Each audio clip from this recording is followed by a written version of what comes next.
How to connect Spotify to Discord. Hello guys, this is Atticus and welcome back to another tutorial video. In today's video, I'm going to teach you how you can connect Spotify to Discord. But before we begin, if you guys are new to our channel, head down below and hit the subscribe button so you don't miss out on our future videos. Also, press the bell icon so you get notified when we release our new videos.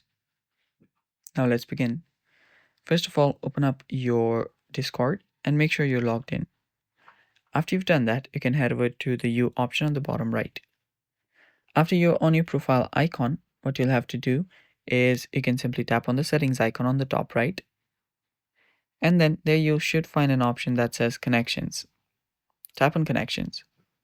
So from here, you can tap on the add connection option on the top right and select Spotify. Then you'll get redirected to your account's Spotify. So from here, all you have to do is log in into your account. And after you've logged in, you'll have connected your Spotify to your Discord. And it's basically that simple and easy. And that's it for today's video. Thanks for watching. If you guys are new to our channel, don't forget to subscribe and stay tuned for more.